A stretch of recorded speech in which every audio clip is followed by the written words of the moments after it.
Welcome to Berti Parvavam Tyohar channel.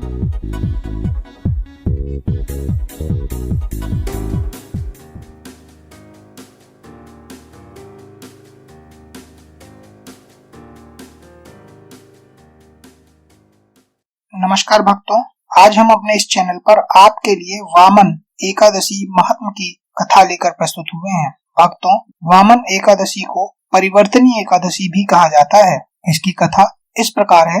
Dharmaraj Yudhishthir बोले कि हे भगवान, भादों की शुक्ल पक्ष की एकादशी का क्या नाम है तथा उसकी विधि क्या है? उस एकादशी के व्रत को करने से कौन सा फल मिलता है, सो सब समझाकर कहिए। श्री कृष्ण भगवान बोले कि हे राज श्रेष्ठ, अब मैं अनेक पाप नष्ट करने वाली तथा अंत में स्वर्ग देने वाली भादों की शुक्ल पक्ष की वामन नामक एकादशी की कथा को कहता हूँ। आप इसे ध्यान पूर्वक सुनो। इस एकादशी को जयंती एकादशी भी कहते हैं। इस एकादशी की कथा सुनने मात्र से ही समस्त पापों का नाश हो जाता है। इस एकादशी के व्रत का फल वाजपेय यज्ञ के फल से भी अधिक है। इस जयंती एकादशी की कथा से नीच पापियों का उद्धार हो जाता है। यदि कोई धर्मपरायण मनुष्य एकादशी के दिन मेरी पूजा करता है तो मैं उसको संसार की पूजा का फल देता हूँ। जो मनुष्य मेरी पूजा करता है उसे मेरे लोक की प्राप्ति, इसमें किंचित मात्र भी संदेह नहीं। जो मनुष्य इस एकादशी के दिन श्री वामन भगवान की पूजा करता है वह तीनों देवता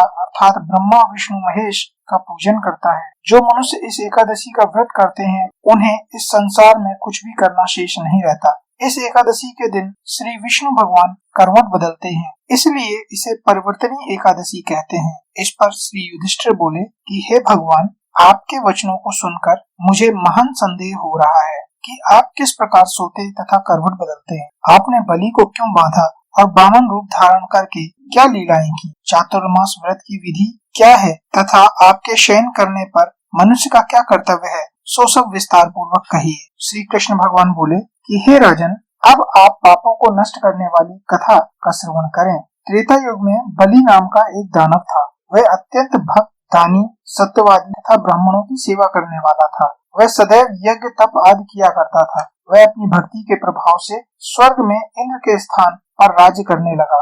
इंद्र तथा अन्य देवता इस बात को सहन न कर सके और भगवान के पास जाकर प्रार्थना करने लगे। अंत में भगवान ने वामन रूप धारण किया। मैंने तेजस्वी ब्राह्मण बालक के रूप में राजा बलि को जीता। इस पर राजा युधिष्ठिर बोले कि हे जनार्दन, आपने वामन रूप धारण करके उस बलि को किस प्रकार जीता, सो सब विस्तार पूर्वक समझाइए। श्री कृष्ण भगवान बोले कि हे राजन, मैंने वामन का रूप धारण करके राजा बलि से याचना की कि हे राजन, तुम मुझे 3 पैर भूमि दे दो, इससे तुम्हारे लिए 3 लोकदान का फल प्राप्त होगा।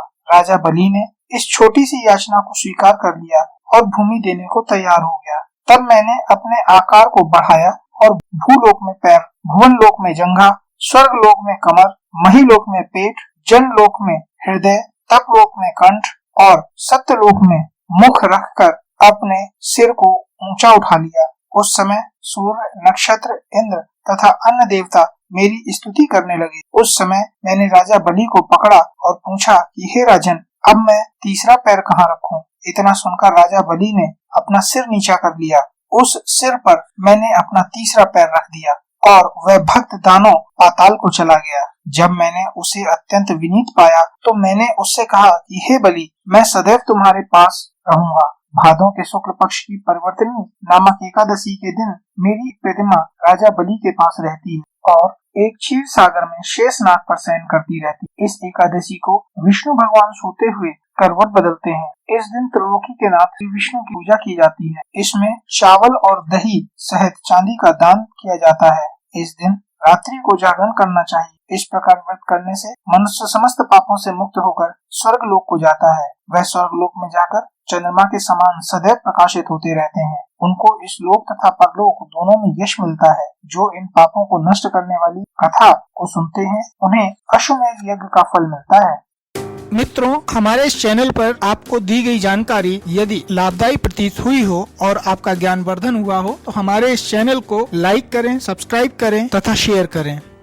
धन्यवाद।